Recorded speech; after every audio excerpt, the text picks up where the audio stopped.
le llega la luz. ¿Hiperpolarización de la luz? Sí, ya. Pues traduce la luz, por ejemplo, los tonos que es la visión nocturna y los tonos de la visión.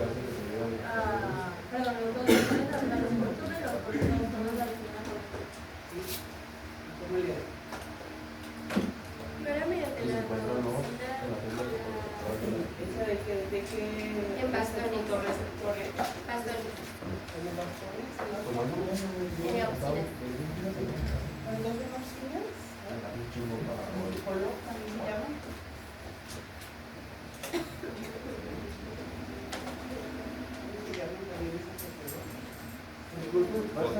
¿Podría pagar el ventilador?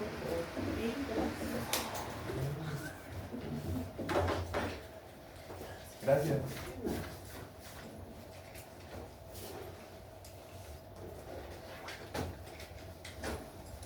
¿Y cómo se lleva de forma ya ordenada con todos estos elementos?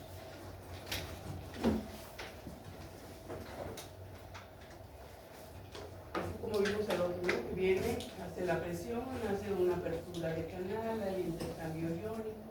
Pues que la luz entra y en los fotorreceptores hay unos discos que tienen fotopigmentos y tienen dos componentes, el retinal y la opsina. Entonces el retinal es el que cambia dependiendo de la luz que reciba. Y ese era lo que está viendo que se me hace curioso, que yo mis compañeras que se me hace muy curioso cuando llega la luz, hace como una tipo de polarización porque inhibe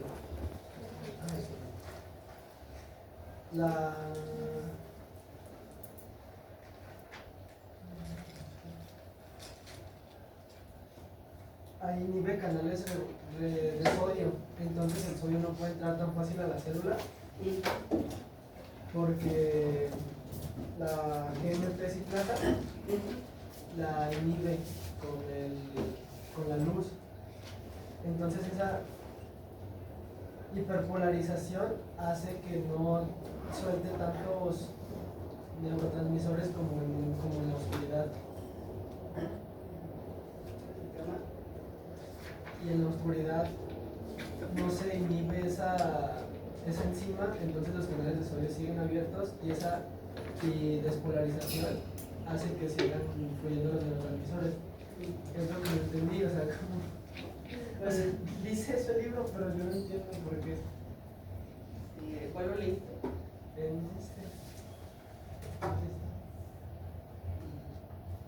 Bueno, bueno, que hay una imagen muy bonita que se las muestro.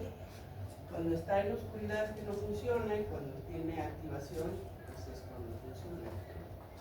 Y luego vendrían los mecanismos de activación e inactivación, ¿verdad? Eso es lo que nos da los campos visuales. Después de la interpolarización. Adelante. ¿Alguien más que quiera mencionar algo? El ojo es el único que es un poquito más complejo, entender lo que es la parte de fototraducción, porque incluso efectivamente hace interpolarización, no despolarización de luz.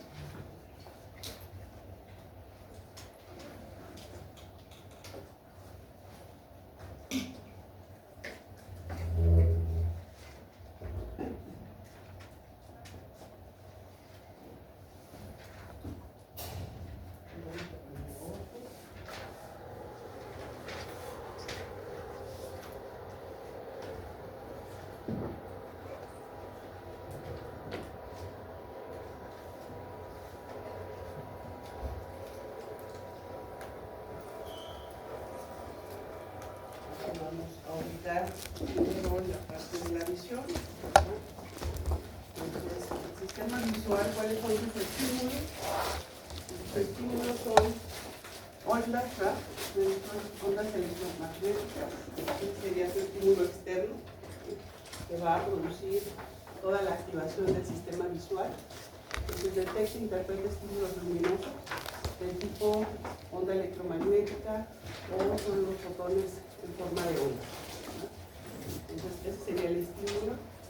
Y esta onda electromagnética le vamos a distinguir brillo y longitud, ¿sí? Porque va a depender de la intensidad de la luz, el tipo de receptor que nos vaya a estimular y empezar a hacer la traducción. Entonces, y también mucho depende de la longitud de onda. Vean aquí en esta, esto es todo lo que vemos aquí atrás, es el espectro de visión. Todo esto es ondas electromagnéticas. Sin embargo, lo que nosotros podemos percibir es este espectro pequeño, ¿no? Que está aquí, y que está ampliado entre 400 y 700 nanómetros. Es lo único que podemos percibir. El resto de ondas no son visibles, ¿sí? Entonces, todo este es el espectro electromagnético. Incluso identificamos aquí, ¿no? ¿Cuál es esta onda? La que queda exactamente por abajo. Ultravioleta. ¿Cuál es? Ultravioleta. La luz ultravioleta. La luz es ultravioleta. Y luego después le seguirían los rayos X. ¿Y luego cuál es esto? Estos ya no son perceptibles y son hacia abajo, son de ondas o de fotones de menos intensidad. Si se fijan hacia arriba nos queda, ¿cuál sería esto? Infrarrojos y luego ondas de radio. Tampoco son perceptibles. Algunos ya los podemos ver, estos infrarrojos, ya ven que hay equipos de pronto para la noche, pues lo podemos ubicar, pero con un equipo. Lo que es visible al ojo es solamente de 400 a 700 nanómetros, aproximadamente. Entonces las longitudes de onda, digo, las que les queda exactamente, ya vimos que es la infrarroja y la ultravioleta hacia abajo.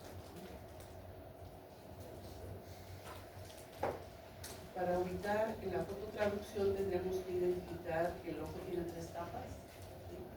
Partiendo de la más externa, que es la que está ubicada, aquí se ve blanquecina, ¿no? Sería la capa fibrosa, que no tiene vascularización propia, y que bueno, está conformada esta parte por la esclerótica, que en su componente pues tiene el colágeno, y que vean cómo le da incluso la estructura globular. También hacia adelante tenemos lo que es la córnea, la sigue de la esclerótica hacia adelante, pues sería la córnea, que es un tejido conjuntivo que incluso cuando veamos lo de óptica, pues es la primera superficie de refracción que tenemos.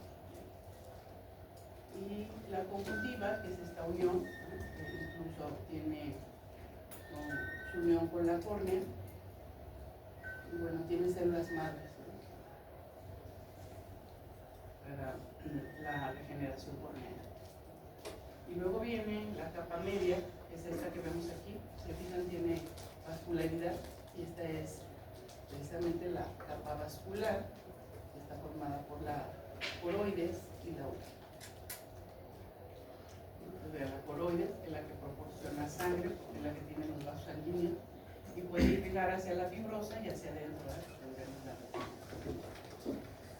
Hacia adelante vemos que aquí tiene el cuerpo ciliar, que está conformado de músculo liso, que incluso nos va a ayudar a hacer desde formación de líquido hasta reabsorción del mismo, y nos sirve para darle manejo a partir de ahí a lo que es el cristalino, a través de las células de zinc.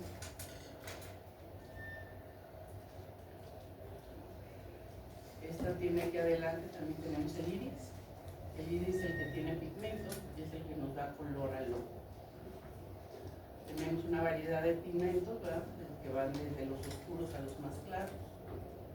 Dice que no hay color negro, es color café oscuro, ¿no? Entonces, a partir de ahí, entre más color es mucho mejor. Es un defecto tener menos color, más que luce, no tener más color. Y la capa externa, que sería interna, perdón, que sería esta, la longitud, y pues esta es la capa que tiene todas las células nerviosas y que se llama retina. Entonces esta es la encargada de esta capa de traducir todos los estímulos estos que vienen aquí afuera, que serían ondas electromagnéticas. Entonces ese sería el estímulo externo. Una vez que ingresa aquí, vamos a ver cómo se produce un potencial de receptor, que es el que se traduce, y luego un potencial de acción. Entonces, estas son las células, dejando exclusivamente las células que tenemos en retina, pues vean que son las células nerviosas, donde tenemos estas que son los fotorreceptores, y tenemos todas estas que son interneuronas, y tenemos esta final que se llama célula ganglionar, que finalmente es la que nos va a generar los potenciales de acción, porque acá vamos a tener potenciales posinápticos que pueden ser excitadores inhibidores, pero a la suma aquí nos va a dar potenciales de acción del todo nada. Entonces van por capas, y estas células que están aquí en vivo, estas incluso están en vivo, y se llaman células de Müller. Estas células que son células que no son nerviosas y que son células de guía. ¿Para qué nos sirve la guía? ¿De soporte? De soporte. ¿Qué más? Porque incluso estas las vamos a ver abajo, ¿no? Como una red, para que entonces estén acomodados todas estas células nerviosas y puedan tener sus canales de interacción, aparte de generar pues toda lo necesario para que las células nerviosas puedan funcionar.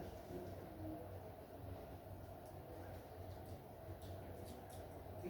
Pues bien, aquí tenemos fotorreceptores. Estas son interneuronas, son células bipolares, que estas son las células horizontales y estas son las células amacrinas, que serían las interneuronas. Entonces, aquí tenemos la célula ganglionar. Estos fotorreceptores pues los vamos a clasificar, como mencionaba, en bastones y en cono, donde los bastones nos dan una visión a blanco y negro, porque identifican intensidades reducidas de luz, de ese brillo. Entonces son más sensibles y son de umbral bajo. Y los conos nos dan visión fina de color y responden a intensidad mayor de la luz. ¿Se acuerdan que decíamos que identificaba brillo? Entonces son menos sensibles y tienen umbral más alto. Estas van a contener, estos bastones dentro de su estructura van a contener moléculas de pigmento que se van a disociar en respuesta a la luz. Ahí van a estar, llegar a la luz y van a iniciar todo un proceso para que entonces finalmente sobre las células ganglionares podamos generar un potencial de acción que finalmente sería el de fototraducción. A partir de las células ganglionares pues se forma lo que es el nervio óptico. Ahí es donde ya van a salir estos potenciales para ir luego incluirse en la vía óptica. Y le vamos a identificar al fotorreceptor 3 segmentos. Bueno, este es el segmento externo, el segmento medio, ¿verdad? Y el segmento interno. En el segmento externo vean cómo tenemos aquí estos discos apilados, que en el caso de los bastones pues son más largos, este es el cono y el bastón, el segmento externo es más largo, puede ser hasta 1000 discos aquí en esta parte, están apilados y flotando, y bueno, tienen dentro un pigmento que se llama rhodopsina, ¿sí? Y en el caso de los conos también se llaman púrpuras visuales. En cuestión, perdón, rhodopsina o púrpuras visuales, y en el caso de los conos, que sería son cortos, son cuneiformes, por eso se llaman conos, y también tienen estos discos, están los discos apilares, flotantes, tienen pigmentos al color, o también se llaman rhodopsinas. Son pigmentos al azul, al verde y al rojo, es lo que vamos a encontrar en estos discos. Aquí sería el núcleo y estos serían sus terminaciones sinápticas. Estas son las que se van a conectar con las interneuronas. Dentro de los conos vamos a tener 3 tipos de conos, que si los viéramos coloreados, así estarían. Entonces facilitan la agudeza visual, se estimulan con intensidades elevadas de luz. Cuando la luz está intensa, se anula la respuesta sobre los bastones, como en este ahorita. Podemos identificar colores y nos da una visión tricomática o cromática que nos la maneja la teoría de Young. La leemos, nos habla de esta visión de estos tipos de conos que vemos aquí, y que cada cono corresponde a cierta longitud de luz, y que después en su interacción nos va a dar toda la gama de los colores. ¿Sí? Si la leemos, nos va a dar toda esta característica de cada uno de estos tipos de conos, donde tenemos conos azules o que responden a longitudes cortas. Dijimos que estamos entre 400 y 700, vean que estos responden a 440, 445 más o menos, inician esa estimulación de la luz y se llaman conos S. Los ubicamos así.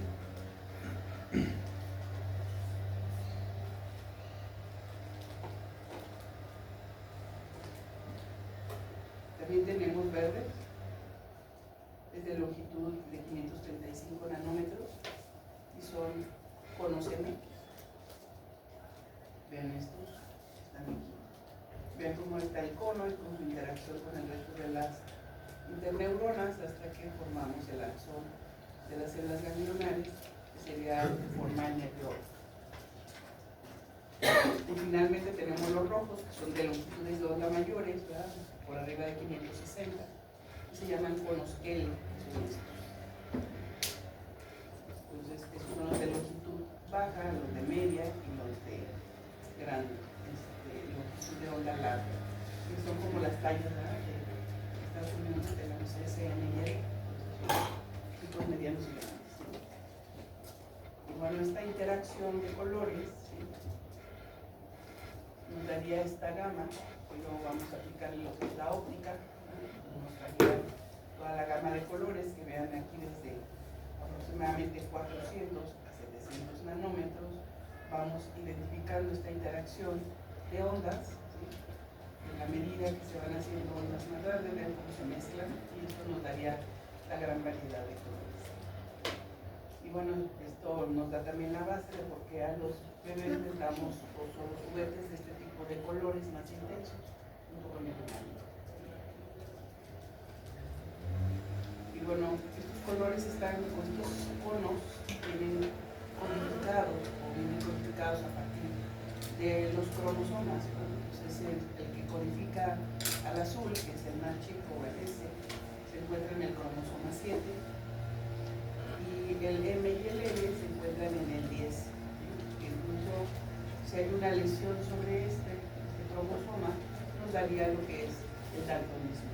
Si se fijan, los M dijimos que identifican qué color, el verde, y el L, cuando hay daltonismo, invierten los colores. Lo que es rojo lo ven verde y lo que es verde lo ven rojo. Entonces, esta es una afección del cromosoma 10 ligado al X. ¿Sí? La madre es la que lo porta, por lo tanto los hombres son los que tienen este problema.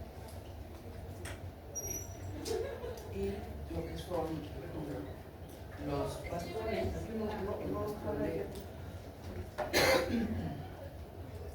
estos están codificados en el cromosoma 3.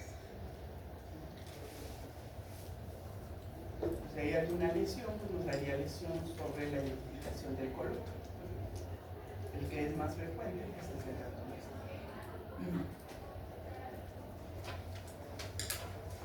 Vean que tenemos una proporción de 120 millones de bastones, 6 millones de conos, que nos da esta relación. Mencionábamos que son de bajo umbral y estos son de mayor umbral. Requerimos más bastones en relación de los conos. De estos 126 millones que tenemos en la retina, al nervio óptico solamente le van a llegar 1.2 millones de fibras nerviosas, Quiere decir que vamos a tener una convergencia, ¿sí?, de fotorreceptores por cada célula ganglionar finalmente, porque va a venir todas las terminaciones nerviosas de los fotorreceptores interaccionando con las interneuronas, pero finalmente estos deben confluir en grupo para llegar a células ganglionares.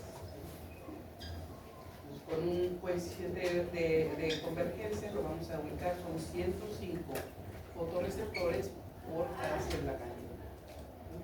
O sea, todas esas interacciones de fotorreceptores y sus interneuronas finalmente van a confluir 105 en una célula ganglionar, que sería la fibra que sale para formar el nervio. ¿Sí? Y en la fobia, ¿sí se acuerdan qué es la fobia? El punto de mayor visión. Punto de mayor Visión o claridad. visión, o agudeza, y vean por qué es. Pero ¿dónde está ubicado anatómicamente? El punto más central. Según yo, el punto más central del ojo. Punto más central, acuérdense que el campo lo tenemos clasificado en 4.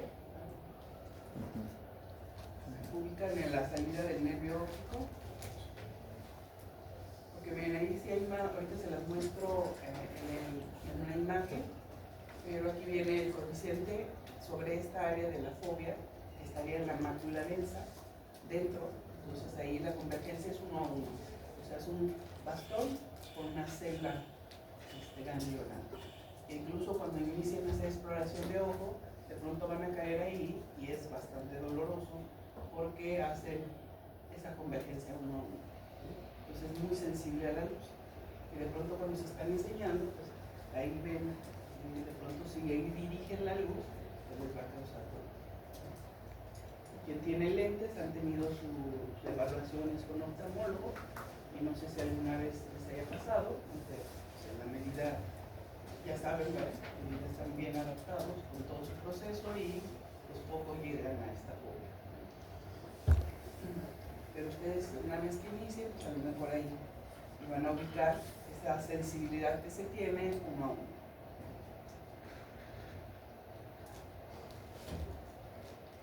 Ahora vamos empezando con las capas de la retina.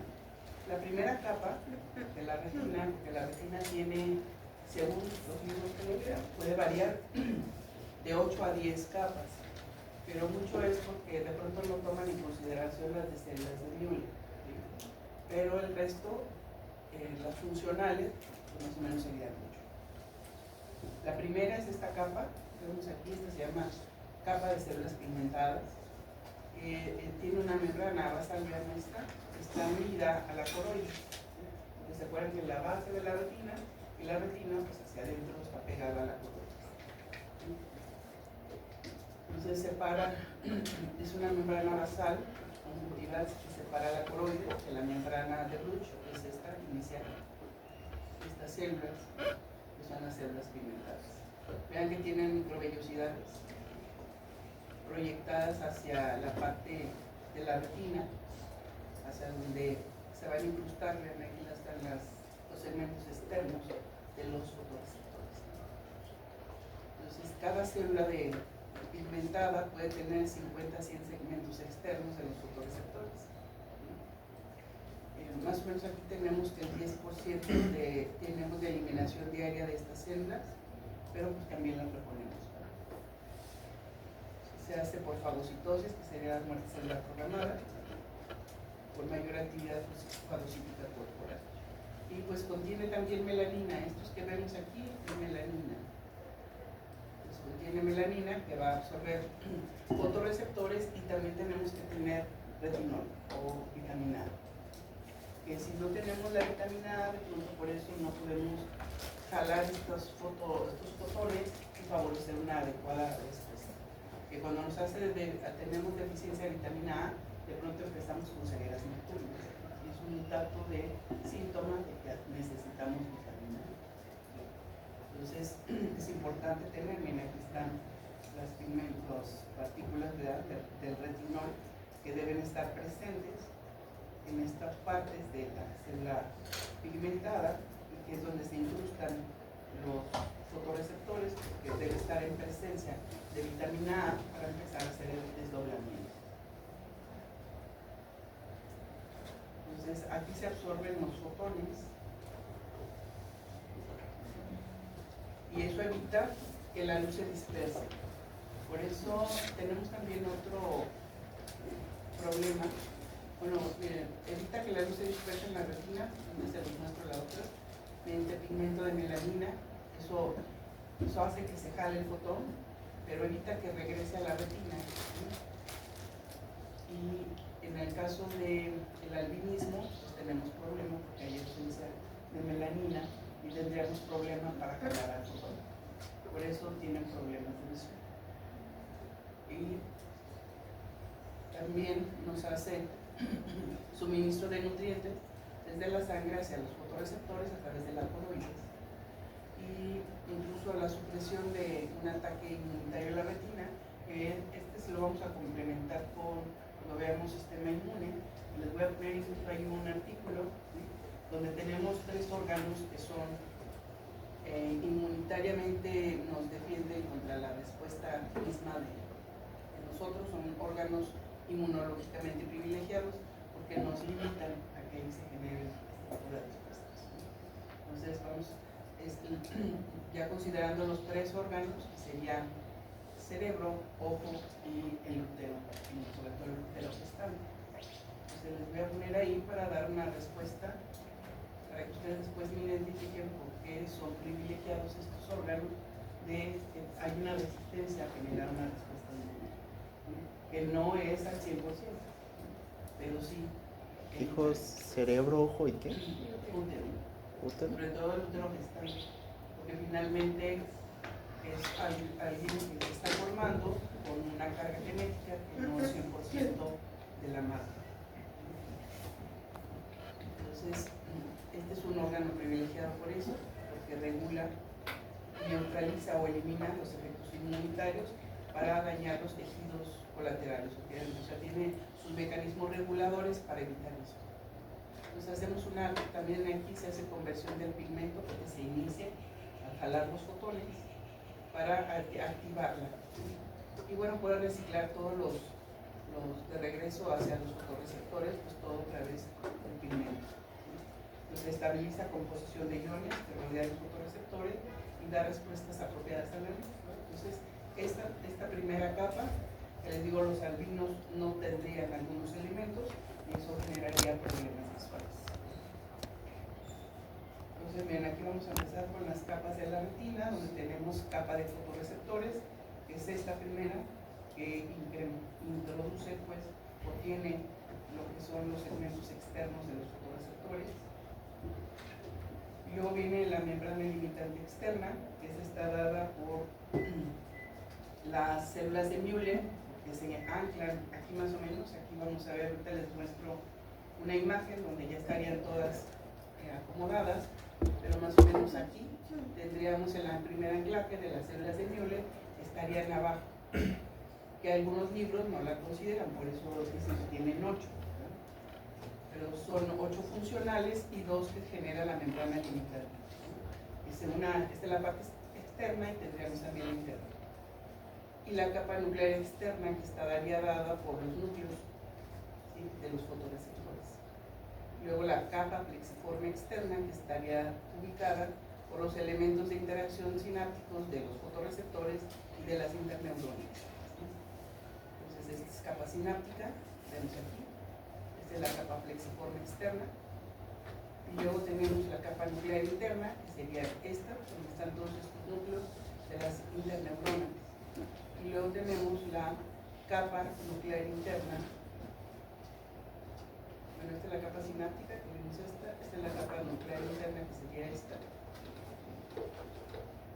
Y luego tenemos la capa plexiforme interna, que sería la interacción de las interneuronas con las células ganglionales, que sería esta. Y luego siguen las células ganglionales, que sería esta, con los núcleos. Y luego tendríamos la capa del nervio óptico, que sería esta. Y luego tendríamos la capa la membrana limitante interna que estaría dada por las células de ion. ¿Sí? Entonces las veríamos así.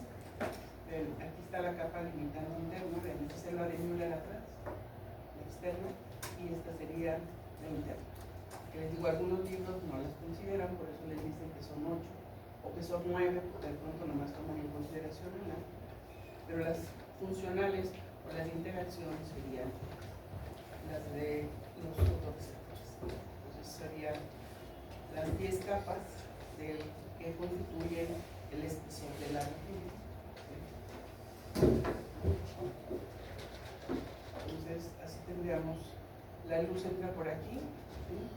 Este sería el humor vitrio, aquí viene el lápiz luminoso, tiene que atravesar todo el espesor de la retina, llegar a las células, ¿cómo se llaman estas células? Pigmentadas, y entonces ahí inicia la fototraducción. Entonces la veríamos más o menos así. Entra por el humor vitrio,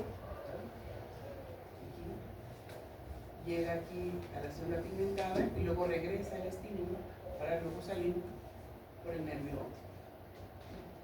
No sé si nos queda claro cómo va a funcionar una vez que tomamos a donde así más o menos veríamos nosotros la retina cuando hacemos la exploración. Entonces vean, este es el nervio óptico, va a salir por un punto de 3 milímetros arriba del polo superior, de aquí, que se llama papila óptica o punto ciego, porque ahí no va a haber receptores, entonces por ahí vean cómo va a salir, así que es donde sale el nervio óptico hacia la vía óptica. Y vean que aquí está la fóvea, estaría en esta parte que sería la mácula densa, vean que está cerca del polo posterior del ojo, está la mácula y al centro está la fóvea, que es una porción delgada de la retina que carece de bastones, exclusivamente tiene conos y que más o menos tiene el tamaño de la cabeza de una anguila, muy pequeña, y es la zona de mayor riesgo. A veces al estar revisando el fondo de ojo, si no le calculan y llegan ahí, pues es doloroso. De forma gráfica lo veríamos así.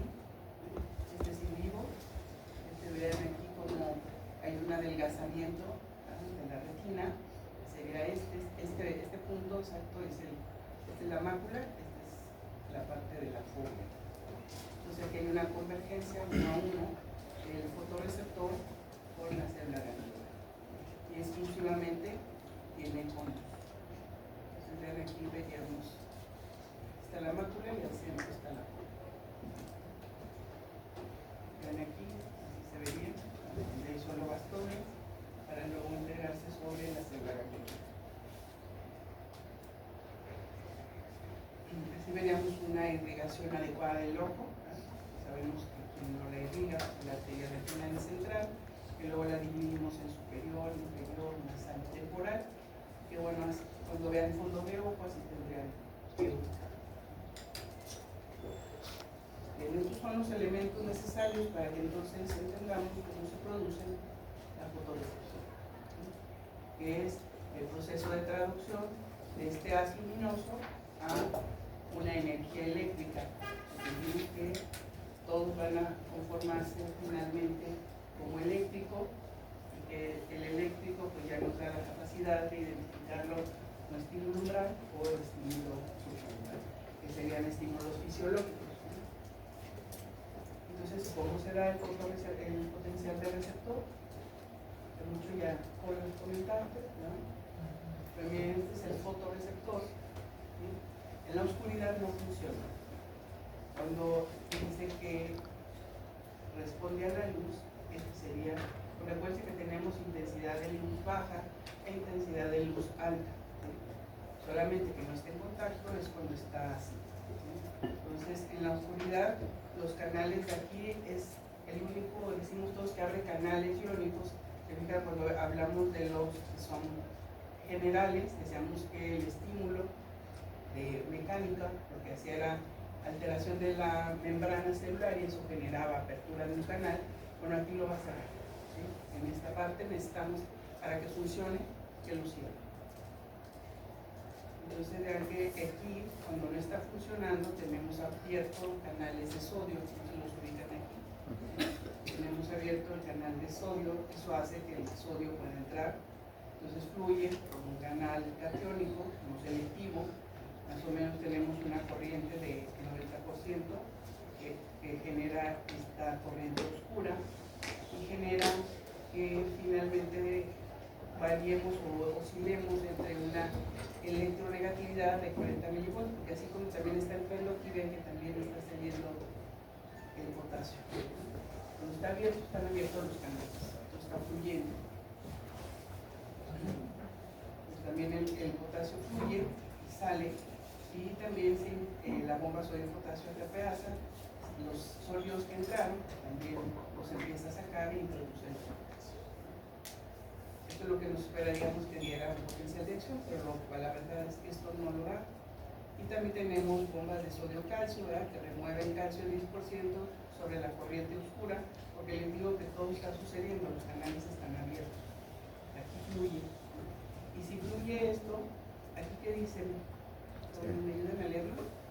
Liberación continua de neurotransmisor inhibidor en la oscuridad. ¿Qué dice? Liberación continua de neurotransmisor inhibidor en la oscuridad. Entonces, si sucede esto en la oscuridad, aquí tenemos liberación de un neurotransmisor que es inhibidor, por lo tanto, hacia acá, ¿qué vamos a tener? ¿Actividad o inactividad? Inactividad. Pues aquí esto genera que la célula vehicular no estimule a la célula ganglionar. Pero ¿qué pasa cuando sí hay intensidad de luz? Ahí la intensidad de luz va a generar, se cierran los canales catiónicos, los selectivos del sodio, vean que ahí está cerrado. El número de cierre de canales son sobre el número de fotones, más o menos son bastones 1 y por cada 1000 fotones, ¿no? En los polos es 1.50, pero ya dijimos por la capacidad del umbral. Entonces permanecen abiertos los canales de potasio y eso genera datos de hiperpolarización. Como este se cierra, ya no entra el sodio con positividad, pero sí sale el potasio y el potasio saca cargas positivas y eso hace que dentro haya datos de hiperpolarización. ¿Sí? Entonces, ¿qué hace la hiperpolarización? Todo lo más negativo. ¿Qué dice aquí? Dice, No hay neurotransmisor inhibidor, por lo tanto va a generar datos de despolarización, ¿sí? Sobre las interneuronas. Ahí nos está poniendo la célula bipolar, ¿sí? ¿Cuál dice que era el neurotransmisor? Dice no hay neurotransmisor inhibidor. No, en la oscuridad. En esta liberación de neurotransmisor inhibidor. Aquí se cree que pudiera ser el GABA, pero todavía hay algunas cosas que no están. Maestra, ¿y en la luz sería glutamato? Glutamato aquí. Liberación de neurotransmisor excitador. Entonces aquí no hay neurotransmisor inhibidor. Esto genera que haya una despolarización y que sí, entonces ahora así el excitador sea el glutamato. Aquí sí se libera glutamato con esta despolarización y esta sí estimula a la célula ganglionar, ¿sí? Ahorita les voy a mostrar otra imagen de gano, donde ellos generan, ahorita regresamos a esta, pero ven este, no sé si lo alcanzan a ver. Que bueno, esto es lo que sucede en el disco, ¿verdad? Vean, aquí está la luz, en presencia de la vitamina A, se activa primero como alta retinal y luego esta rodoxina se activa beta-rodoxina 2 en presencia de esta vitamina. Esta hace una activación de una proteína G que se llama traduxina y que esta activa la fosfodiesterasa de GMP cíclicos a 5-GMP, o sea que lo inactiva. Esto hace que haya una reducción de del GMP cíclico y que cierre los canales de sodio, ¿sí? Ese es el mecanismo por el cual se cierra el sodio y genera hiperpolarización, que es lo que veíamos en la célula, ¿sí? Decíamos por qué se cerraba el canal de sodio, pero se mantenía abierto el de potasio, ¿sí? Y en la segunda fase, aquí sí viene más descrito, vean este fotorreceptor, vean que dice la hiperpolarización hace que por un lado haya una disminución de la liberación del glutamato, aunque si se fijan que decía que era, que dice una disminución de la respuesta excitadora y que esto generaba hiperpolarización. En la imagen anterior decía que era un neurotransmisor inhibidor, ¿sí? Ajá. Que muchos de sus libros todavía no nos dicen cuál pudiera ser, ¿sí? Y aquí dice que lo que se inhibe es la liberación del glutamato. Entonces, y acá nos dice que hay disminución de la liberación del glutamato, disminución de la respuesta inhibidora y despolarización, ¿sí? Que es lo que ya habíamos mencionado, donde dice que si no hay un inhibidor, pues entonces hay despolarización y este genera la liberación del glutamato. Y el glutamato lo que hace, pues datos de despolarización. ¿Sí? Pero les digo, van a encontrar esto en la otra, pero bueno, aquí sí sabemos que es el glutamato. ¿Sí? ¿Y cómo deberíamos tomarlo? ¿Como que si es el glutamato o está en duda? Pues es que él nos dice que es inhibidor y excitador y bueno, pues creemos que es un inhibidor, pudiera ser el GABA, más que la inhibición del glutamato, ¿no? Ok. Entonces sí, esto nos va a generar potenciales de activación e inactivación, porque una parte, esto nos sirve ahorita para entender por qué no se nos enciman las imágenes, ¿sí? Porque si yo quiero una visión central, inactivo la parte periférica, y si yo quiero una periférica, inactivo la parte central. Y se da por esos dos patrones, ¿sí? Entonces, por eso nos da estos patrones de activación e inactivación, que si yo quiero, vean, ahorita vamos a ubicar a las células, pero bueno, antes de, vamos a ver que la adaptación a la oscuridad, ¿sí? En la oscuridad la sensibilidad de retina es muy baja, ¿sí? Por eso no se les ha pasado de estar en un ambiente luminoso, han entrado al cine, ¿qué les pasa? Que nos encandilamos. ¿Y qué más? O sea, entran y alcanzan a ver perfectamente todo. No. Y más que todavía no está la película, entran y se ve, porque vean que tienen poca sensibilidad. Los tienen que ir estimulando poco a poco y nos han indicado que una vez que están adentro, a los minutos empiezan a tener mayor visibilidad, ¿sí? Pero de inicio no, porque les digo, en la oscuridad la sensibilidad es baja. Al haber estado expuestos en la luz radiante, el ejemplo es el transcine, nos entra un cuarto oscuro, o sea, hay un aumento gradual de la rodopsina y un aumento de sensibilización del bastón. Porque necesito quitar el efecto de estimulación sobre los conos para que entren los bastones.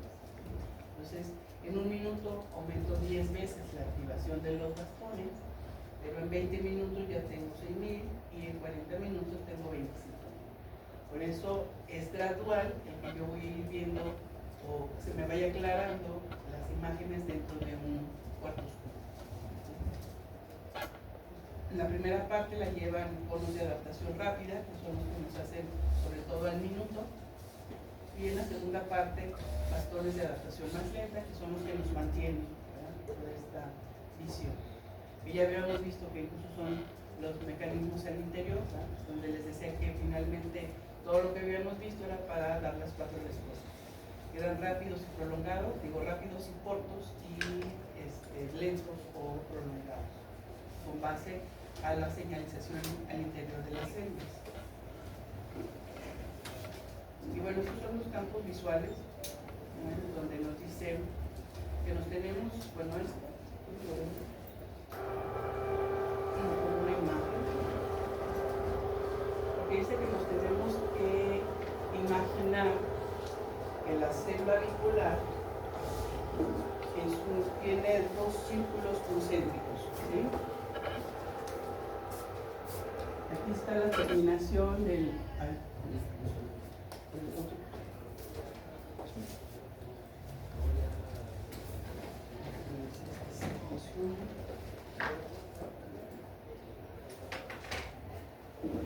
Dice que nos tenemos que imaginar que si esta es la terminación axónica y esta es la célula bipolar, con sus conexiones, ¿verdad? que yo me tengo que imaginar que son dos círculos concéntricos, aunque ya sabemos que ahí está el núcleo, ¿sí? Este es el círculo externo y este es el círculo interno, ¿sí?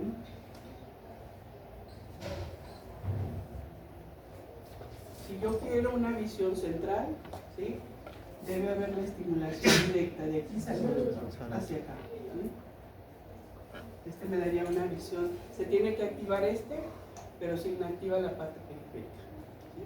Si yo necesito una visión periférica, inactivo la parte central y se activa la parte externa, ¿sí? Que aquí nos daría datos de despolarización y aquí nos daría datos de hiperpolarización con el cuadro que habíamos visto antes. Pero esta se activa vía, ¿se acuerdan otra célula que está aquí? Que se llama, ¿cuál era esto? Células horizontales, ¿sí? Entonces se debe de tener una conexión de esta con esta y luego esta con esta para activar la parte periférica. Y si yo quiero la central, va directo de aquí hasta acá, ¿sí? Esto de aquí directo va aquí, esto me activaría la parte central.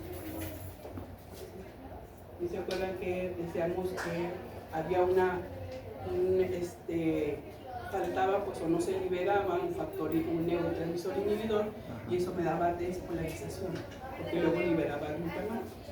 Entonces eso sucede aquí si yo quiero una visión central. Si quiero una visión periférica, entonces sucede lo contrario, pero esto mismo lo activo esta vía y entonces se activa la parte externa. Y eso hace, entonces, cuando yo estoy dirigiendo la mirada hacia el frente o hacia los lados, las imágenes no se enciman. ¿Sí? No sé si queda claro. ¿Sí? Y ya después esta nos da, dice que representaciones sobre las células a máquina y finalmente nos traduce esos potenciales posinápticos excitadores, porque si yo aquí tengo una visión central, tengo un potencial posináptico excitador aquí y aquí tengo una potencial posináptico inhibidor, ¿sí? Entonces esa suma de potenciales lo paso hacia la célula máquina y la célula máquina se las pasa a las células ganglionares, ¿sí? Y en la célula ganglionar es donde ya voy a traducir, entonces ahora sí, estos potenciales los llevo sobre un potencial de acción y lo genero con la integración a nivel central para que entonces se tenga que ir sobre sus tres niveles y entonces se integre en una corteza visual. Y ahí aparezca la imagen. No sé si queda claro. ¿Sí? Este es uno, porque después le vamos a agregar el sistema vestibular que también nos da posición de la cara y hace que también las imágenes no se nos muevan, ¿sí? Y que según el movimiento nosotros estamos haciendo adaptaciones en el ojo y eso hace que la imagen se mantenga estable a pesar de tantos movimientos, ¿sí? Pero este es uno de lo que hace que las imágenes no se enciman, ¿sí? Entonces, ¿queda claro? O sea, esto se le agregamos este cuadrito, ¿verdad? Porque entonces aquí, bueno, mejor le ponemos la hoja porque les digo que Gaian como que ya no le actualizó. Y esto es lo que maneja Word. ¿Sí? Entonces vean que aquí esta parte, esta es cuando se activa. Entonces esto está sucediendo aquí si quiero una visión central y esto está sucediendo aquí si lo que inactivo la parte periférica. ¿Sí? No sé si queda claro. Entonces, se fijan, este es el que va a tener como un poco más de diferencia a la hora de hacer la traducción. Y es hasta ahí, hasta que llega a las células ganglionares, donde entonces podemos decir que yo ya tengo aquí, ahí, aquí. Por ejemplo, vamos en el tiempo, ¿eh? O sea, a partir de aquí, en las células ganglionares, esta sería una célula ganglionar, estos serían sus axones, pues a partir de ahí tengo un potencial de acción, ¿sí? Y ya me la voy a llevar por la vía óptica, ¿sí? Entonces, ¿alguna duda de cómo se da? Bueno, esto es nada más centro activo inactivo, porque si yo hago centro activo es una visión central, Si tengo centro inactivo y contorno activo, pues eso hace una visión periférica. ¿Sí? Entonces, pues en la oscuridad es más difícil centrarse en un punto fijo. ¿Vale? En la oscuridad pues es más difícil en la oscuridad ver un punto fijo y se más así como Ya después ya no, porque luego para adaptación. ya haces tu adaptación y generas la estimulación, nomás es más lento. Eso sí. Incluso vamos a ver que este estímulo de luz va a través de esta vía. Una vez que ya sale de aquí, una parte va, lo vamos a ver en vigilia, que va y nos activa el núcleo supraquiasmático, ¿verdad? Porque eso es más rápido, y cuando empieza la luz brillante, eso estimula el despertar. Entonces, por eso de pronto abrimos los ojos así muy depresivos, ¿vale? Además de que hay estímulos hormonales, luego le vamos a agregar los estímulos hormonales, pero serían todos los mecanismos para la vigilia, ¿no? Que lo vemos en este momento.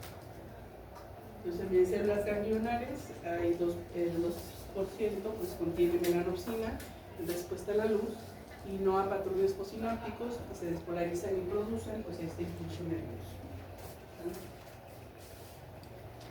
Todavía en células ganglionares. Entonces, nos dan potenciales de acción del todo en nada en células. Hay algunas bibliografías que se van a encontrar que son las máquinas, pero la verdad es que el consenso es que todo va sobre células ganglionares. Es finalmente donde se genera un potencial de acción del todo. Ya hizo la suma de todos los potenciales posinápticos que las máquinas le pasó, y aquí ya se va el potencial de acción. Y vean que a partir de aquí va hacia el núcleo supraquiasmático y no se sincroniza la luz oscuridad. Entonces, vamos a ver que de aquí se fugan unas fibras y se van hacia directos al núcleo supraquiasmático que está en el lugar.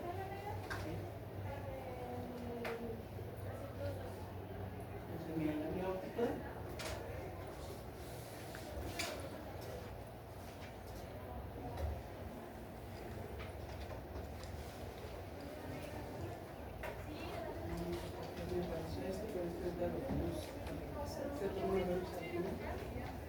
Pero en la vía óptica está dada a partir de la superficie del ojo. Fíjense que antes de me apareció aquí, ¿no? Sí,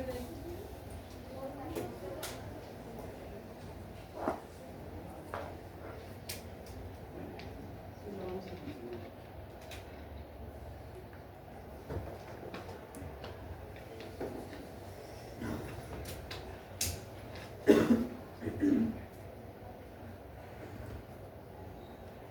Bien, entonces tenemos déjame poner esto para que se alcance a ver mejor. Tenemos que el resultado de la refracción de la luz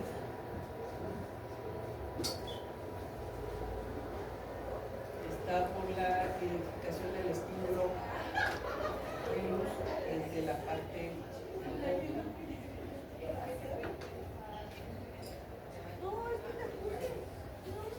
Aquí vamos ubicando, pero esto lo vamos a ver en óptica, ahí lo vamos a tocar, pero vean nada más cómo entra la luz, y cómo de estar aquí en el objeto, el choque de luces, tendríamos que hablar de lo que es la refracción, los campos visuales se proyectan del lado contrario, ¿sí? Lo derecho queda en el izquierdo y lo izquierdo queda en el derecho, pero vamos a ver por qué se invierte la imagen.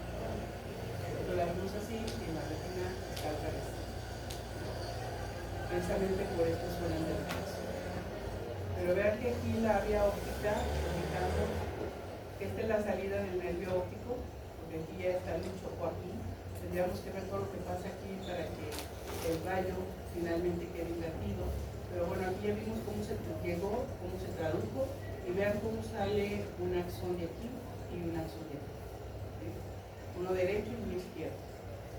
Aquí va una parte de el nervio óptico, llega aquí a la parte central, que sería el quiasma óptico. Ustedes ya lo ubican anatómicamente, entonces, porque se acuerdan que mencionamos que todos tienen que llegar, todas las vías sensoriales van a llegar a 3 relevos en el cerebro. En tálamo y tienen que llegar a una corteza sensorial. Entonces, dice aquí que una vez que salen, llegan al quiasma óptico, donde está ubicado en la punta media. Cerca de la silla turca. Cerca de la esquina turca, o sea, está arriba del mesencéfalo, el mesencéfalo, que todavía es parte del tallo encefálico, aunque ahí comparte tallo encefálico con cerebro medio, porque queda exactamente encima del mesencéfalo. Entonces, vemos si vamos cumpliendo, ¿verdad? Que tiene que llegar sobre 3 relevos. Entonces, de aquí llega al quiasma, y del quiasma, vean que la mitad de las fibras aquí se separan. ¿Sí? Queda una, ¿se acuerdan lo que es ipsolateral? Ipsolateral es del mismo lado, y contralateral pues es el lado contrario. Entonces, se fijan aquí, vean que las fibras va una mitad a la parte ipsolateral y otra parte a la vía contralateral. ¿Sí? Si se fijan la parte, esta sería la parte nasal, aunque viene la imagen de la parte temporal, está invertida, ¿sí? Pero por fibras decimos que esta es la parte nasal y esta es la parte temporal. Entonces, vean cómo la mitad pasa al lado contralateral y la mitad sigue el mismo lado, igual de el ojo derecho, ojo y luego viene el tracto óptico, que es cuando ya tenemos información a partir del quiasma, tanto del ojo derecho como del ojo izquierdo, porque llevamos la mitad. ¿Sí? Y luego llegamos, vean aquí, ¿este qué dice? Funicular lateral. Y se acuerdan que ahí les pido dónde llega su primera neurona, dónde llega la segunda neurona. La primera llega aquí, Funicular ubicado lateral. sobre el mesencéfalo. La segunda, estos tractos llegan a esta parte del tálamo, que es la parte geniculada. Se fijaron que el anterior entraba en la parte ventrobasal, esta entra por la parte geniculada. O sea, cada parte sensorial tiene su vía de ingreso a cada una de estos 3 niveles. ¿Sí? Y finalmente, el cuerpo geniculado se va hacia la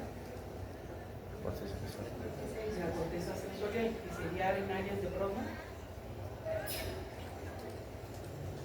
Porque se acuerdan que las somatosensoriales 1, 2 y 3, y que decíamos que de asociación era 5 y 7, y este a dónde llega. ¿Cuál es su área primaria? Que llega. ¿Cuál es? El 7 de Brodmann, dice que tenemos algunas de asociación, que son. Que les digo que es importante porque lo vamos a jalar las de asociación, porque ahorita pues escuchamos, vemos, sentimos, ¿no? Porque se integran todas las líneas. Luego nos las vamos a llevar a la parte de integración y otras directas a la corteza frontal. Entonces, por eso es importante identificar que tenemos 17 de Brodmann, que sería la primaria, y tenemos 18 y 19 de asociación para luego jalar estas fibras, ¿sí? De integración. Entonces, y en óptica vamos a ver esta, ¿no?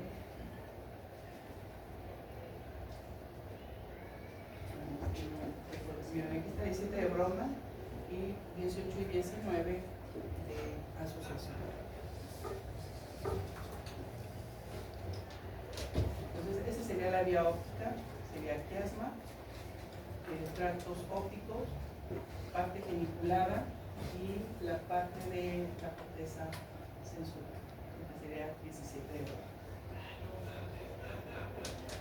Aquí el sistema geniculado, a partir de aquí, vamos a tener una implicación de campo visual. Aquí todavía podemos ampliar, porque una vez que ya sale de aquí, pues prácticamente tenemos ubicada ya la imagen, pero llega aquí y todavía le da como ciertas características de mayor especificidad, y luego después se lo lleva hacia la corteza, donde dentro de la misma corteza hay zonas que son más específicas para el color, para campos visuales, y nos va a ir ampliando todavía al momento que llegamos a la corteza occipital.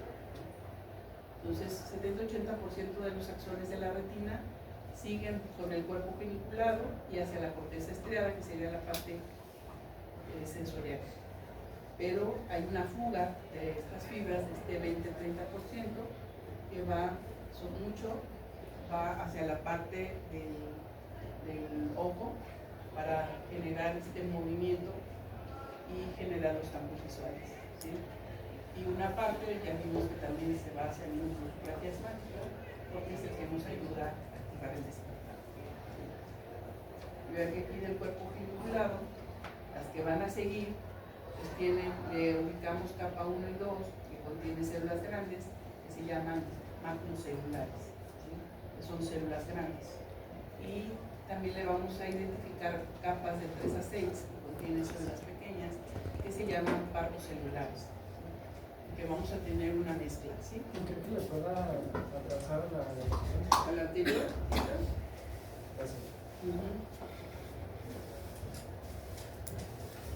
Gracias. Entonces, tenemos estos dos tipos de fibras que ya van a estar mezcladas tanto del lado derecho como izquierdo, porque recuerden que tenemos información de ambos ojos, ¿sí? Vean, el núcleo geniculado lateral va a proyectar de la vía magnocelular capa 1 y 2. Esta me va a ayudar para todavía dar más especificidad, dice detección de movimientos, profundidad de parpadeo, ¿sí? Todavía le va a agregar a la imagen que ya traemos esta especificidad sobre el movimiento, porque incluso mucho de aquí también ya se fugó, ¿verdad? Y se fue hacia la parte de inervar todos los músculos del ojo. Luego la vía parvocelular 3 y 6 conducen señales para visión de color, textura, forma y detalle fino.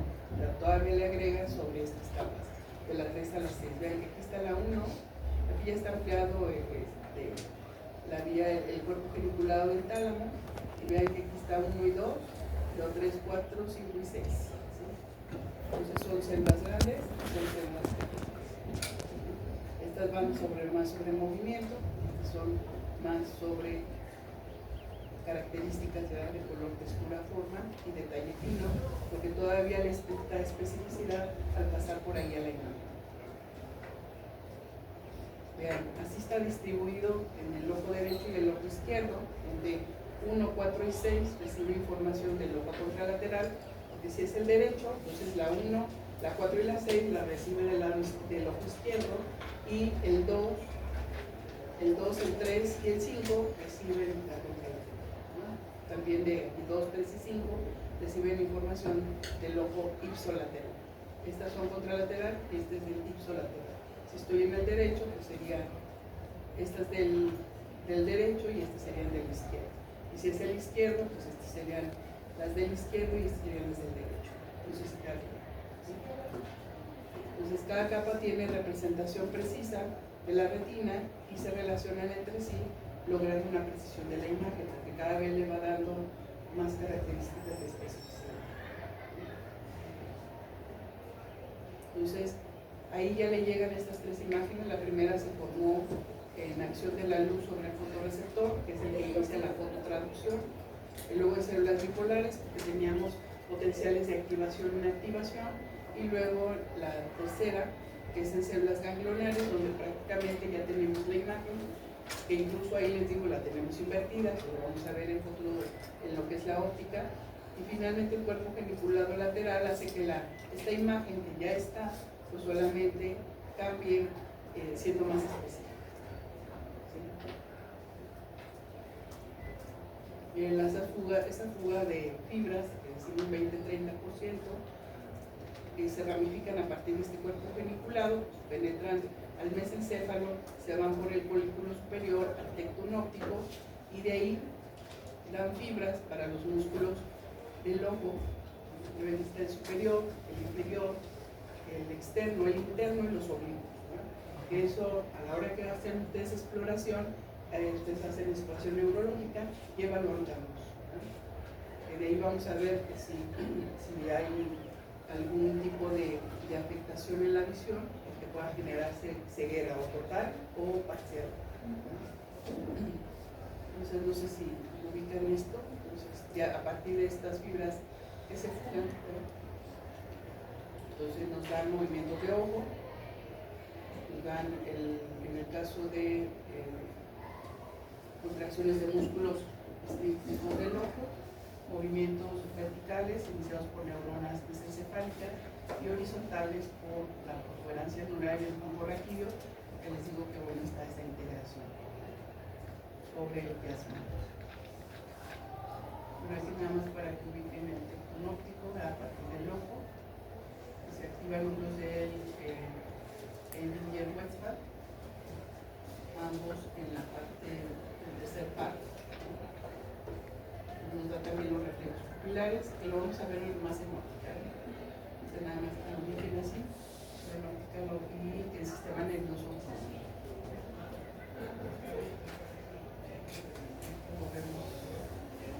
No sé si hasta aquí tengan alguna duda o pregunta. Como creo que entonces lo tenemos aquí, nos quedaría, necesito que revisen lo que es óptica, porque hay que identificar cómo tomamos esta luz, este arco luminoso, y lo llevamos hasta la retina para que haga la observación. Y también hay que avanzar con oído, sistema vestibular, que son muy parecidos. Podemos avanzar más rápido. Lo veríamos mañana, vemos lesiones, y vamos a hacer también de forma rápida, porque no es el objetivo que veamos su parte.